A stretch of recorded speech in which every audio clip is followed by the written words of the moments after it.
परमात्मा श्री राधा कृष्ण के चरणारविंदों में शतकोटि नमन वंदन। मित्रों को, जिज्ञासुओं को, धर्म प्रेमियों को, ज्योतिष विज्ञान प्रेमियों को हर हर महादेव बम बम भोले नमः शिवाय। मित्रों, ज्योतिष शास्त्र के आधार पर कौन सा जातक, कौन सा व्यक्ति, स्त्री या पुरुष, कुंडली के माध्यम से, ग्रहों के माध्यम से किस प्रकार से धनी बनेगा, किस भाव में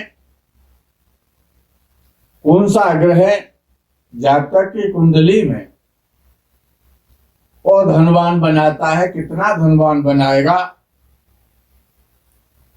ये ज्योतिष शास्त्र के माध्यम से आज इस वीडियो में आप सुनेंगे। तो पहले ये समझना है कि द्वितीय भाव, पंचम भाव, नवम भाव और एकादश भाव। द्वितीय भाव, दूसरा भाव, पंचम भाव और नवम भाव और एकादश भाव, ये जो चार भाव हैं, दूसरा, पांचवा, नौवां और 11वां भाव, ये धन से संबंधित भाव हैं। हर भाव धन से संबंधित नहीं होता है।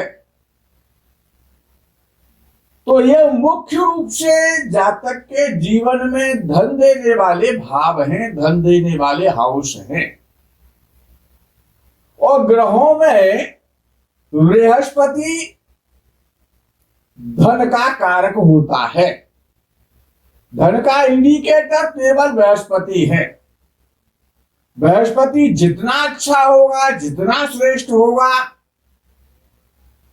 उतना ही व्यक्ति, जातक जीवन में धनवान बनता है। कुंडली में अच्छा, श्रेष्ठ, मजबूत और बलवान शुक्र देवी लक्ष्मी का अवतार माना जाता है। शुक्र साक्षात लक्ष्मी है।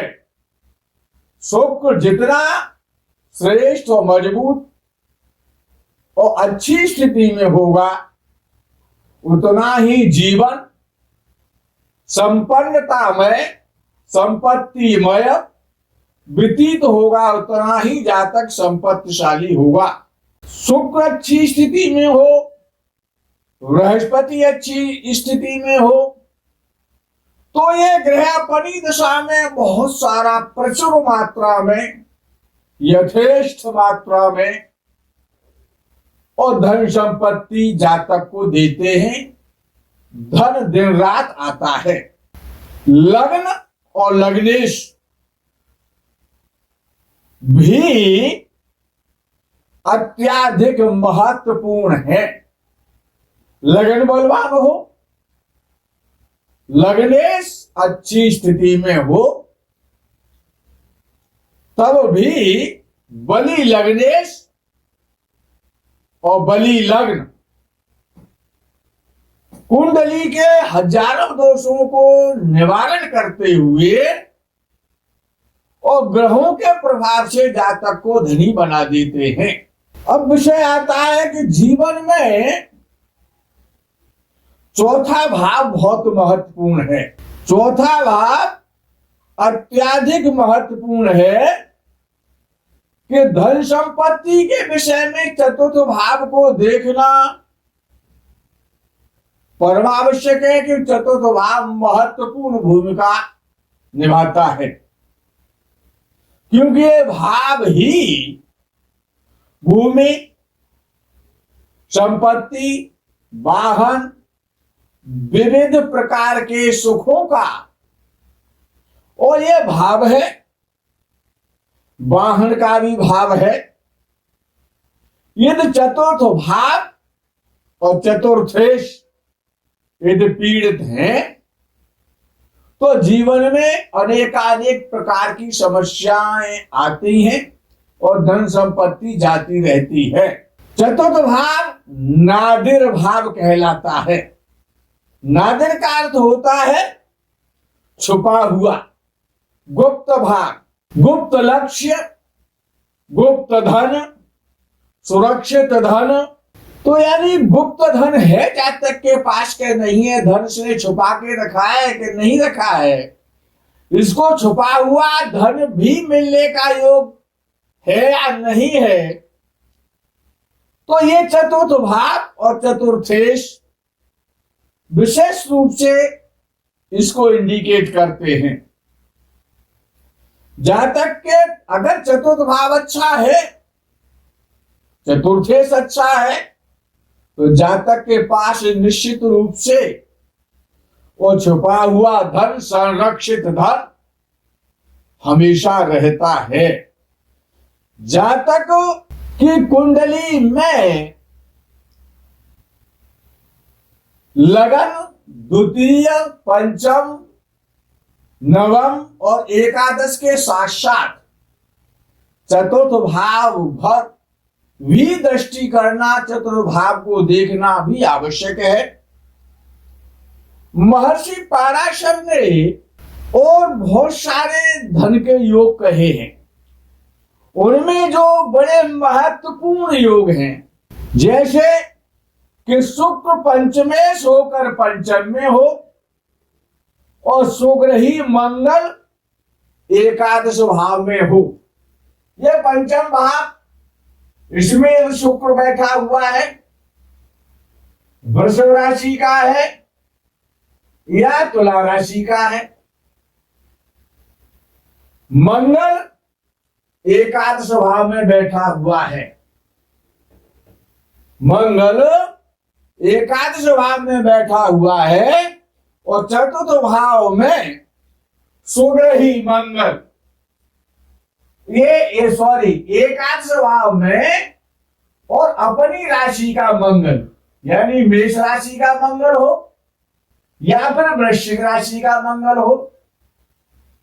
तो अगर मेष राशि का मंगल है तो यहां पर तुला राशि का शुक्र होना चाहिए पंचम भाव में। और यदि यहां पर वृश्चिक राशि का मंगल है एकादश भाव में, तो यहां पर वृषभ राशि का शुक्र होना चाहिए, नंबर 2 की राशि का। तो ये जो योग है ये बड़ा धन देने वाला बहुत ही महत्वपूर्ण योग है। दूसरा योग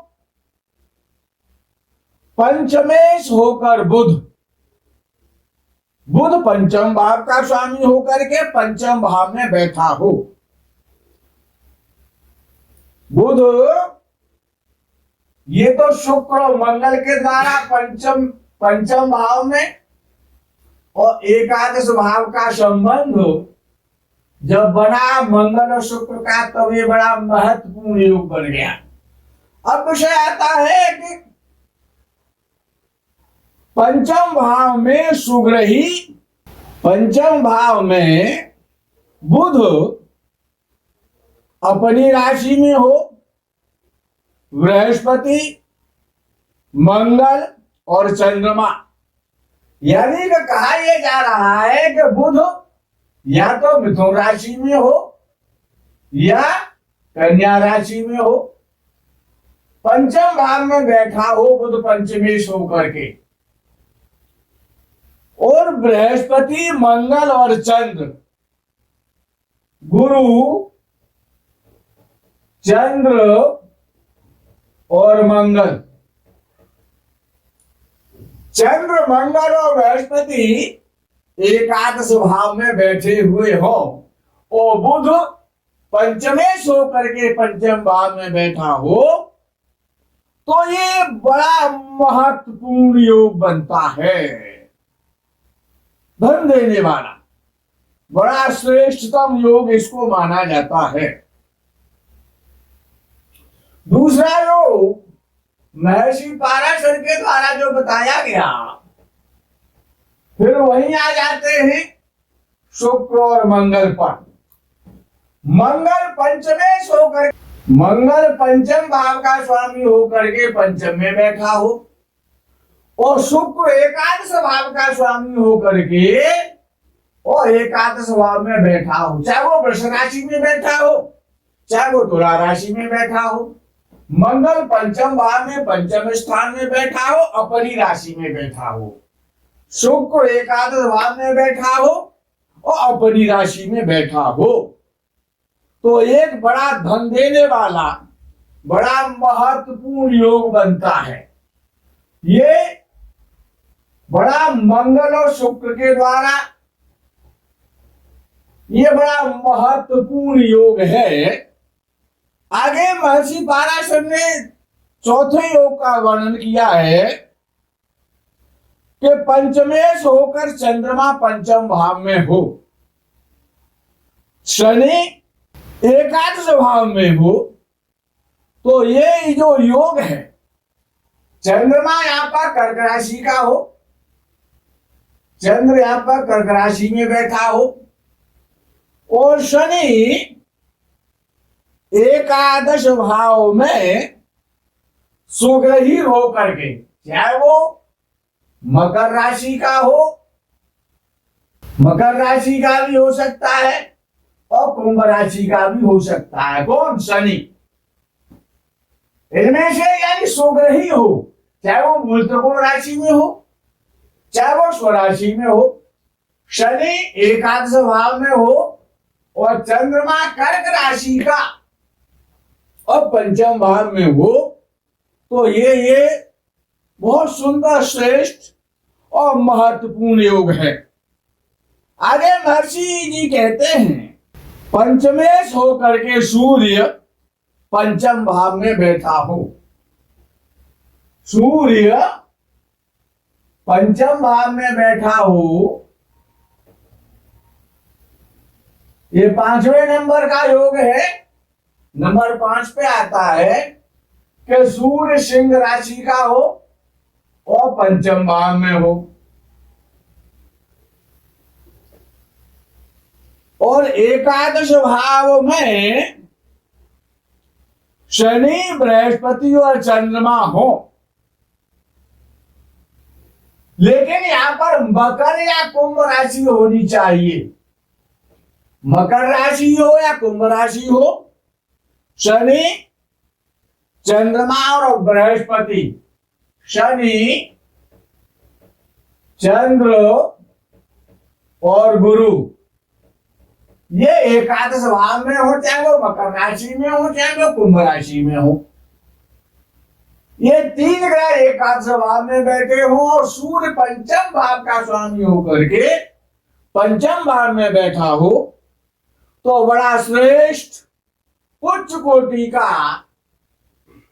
बहुत धन प्राप्त होने वाला, प्राप्त धन कराने वाला ये योग बन करके तैयार हो जाता है। अब 6वें नंबर पे जो योग आता है, वो 6वें नंबर पे ये कहा गया कि पंचम भाव में शनि अपनी राशि का होकर के बैठा हो, यानी पंचम भाव में, चाहे वो मकर राशि का हो या कुंभ राशि का हो, 11वीं राशि में हो चाहे वो 10वीं राशि में हो, और शनि पंचम भाव में बैठा हुआ हो। शनि पंचम भाव में पंचमेश होकर के बैठा हो, चाहे मूल त्रिकोण राशि में हो, चाहे वो बड़ी स्वराशि मकर में हो। सूर्य और चंद्रमा एकादश भाव में हो, सूर्य और चंद्र 11वें भाव में बैठे हों, अर्थात अगर यहाँ पर मकर राशि का शनि बैठा है तो यहाँ पर कर्क राशि के सूर्य चंद्र हो जाएंगे, और यहाँ पर कुंभ राशि का शनि बैठा है तो यहाँ पर सूर्य चंद्र सिंह राशि के हो जाएंगे।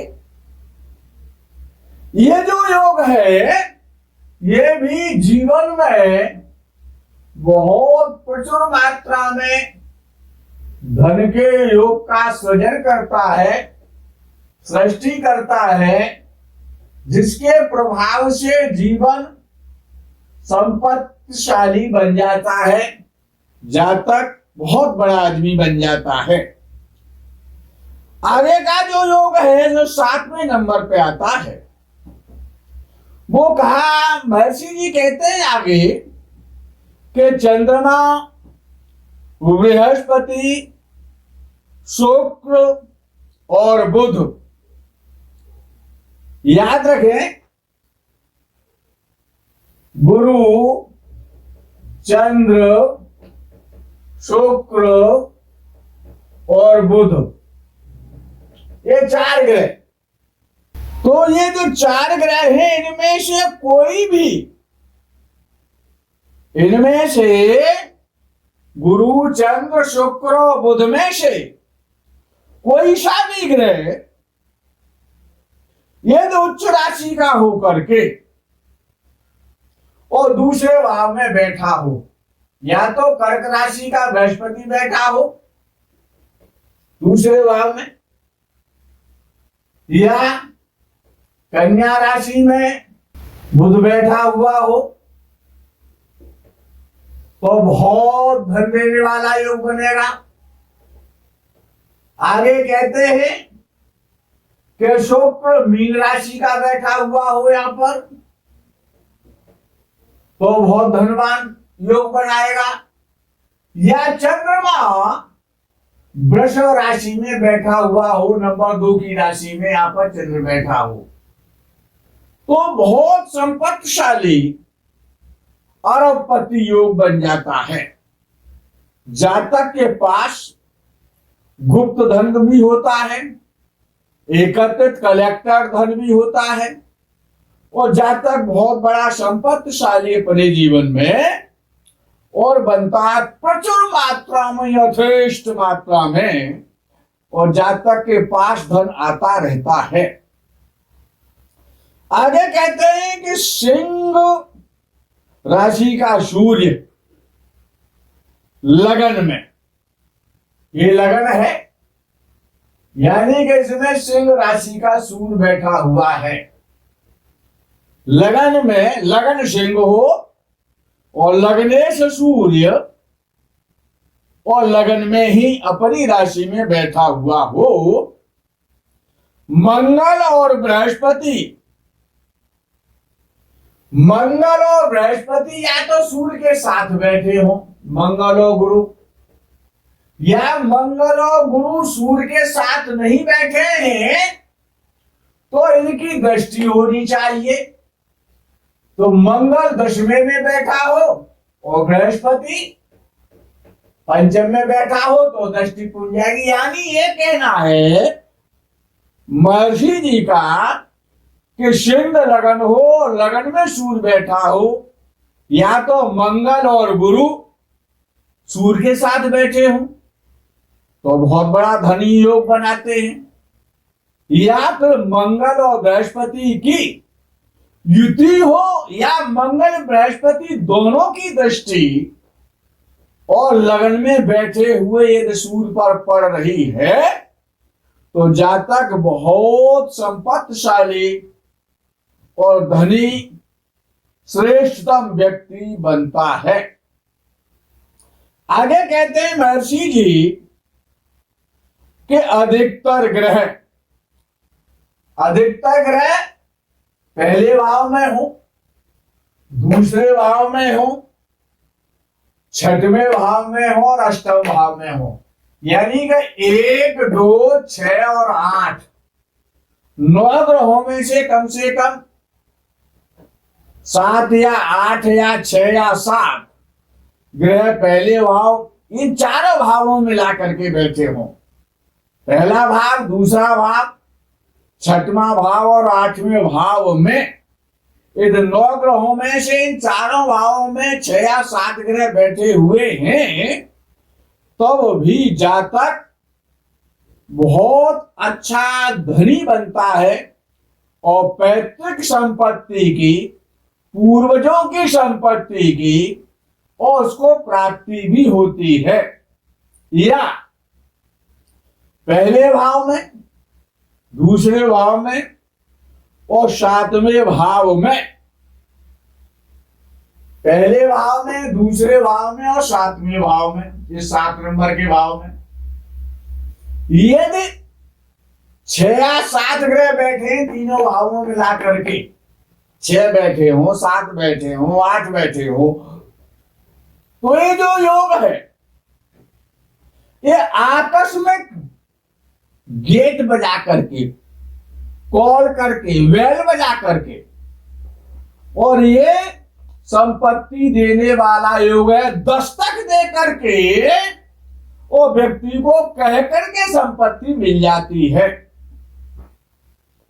आगे महर्षि जी लिखते हैं कि 6वें भाव का स्वामी षष्ठेश और एकादश भाव का स्वामी एकादशेश, इन दोनों की युति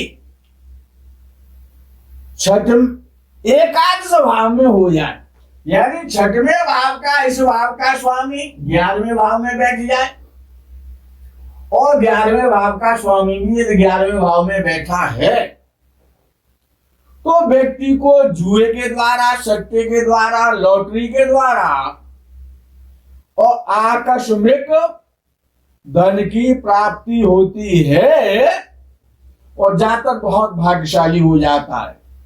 यानी सडन गेन का योग बनता है जब 6वें भाव का स्वामी और एकादश भाव में एकादशेश के साथ बैठा हो, तो अकस्मात व्यक्ति को नंबर लग जाए, लॉटरी का नंबर लग जाए, करोड़ों की संख्या में धन मिल जाए, शेयर मार्केट के द्वारा धन मिल जाए, यानी सडन गेन होने का बहुत बड़े स्तर पर यह योग बन जाता है।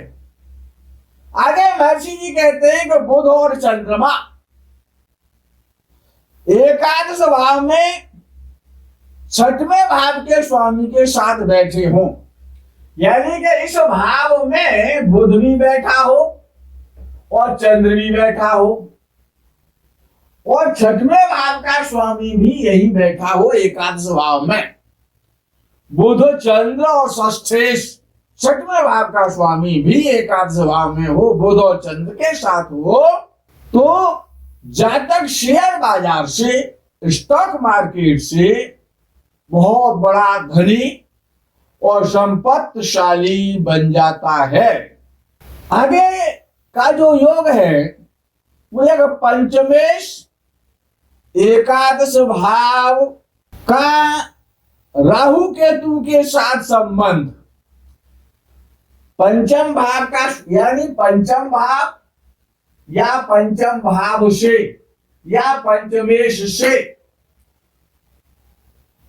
और राहु और केतु का संबंध, यानी पंचमेश के साथ राहु केतु बैठे हूं या पंचम भाव में बैठे हूं, राहु बैठेगा तो केतु वहां बैठेगा, या तो पंचमेश यहां बैठा हो या फिर पंचमेश और राहु यहां बैठे हो, या राहु और पंचमेश यहां पर बैठा हुआ हो एकादश भाव में, तो ये जो राहु केतु का जो संबंध है पंचमेश के साथ में, ये अविश्वसनीय और आश्चर्यजनक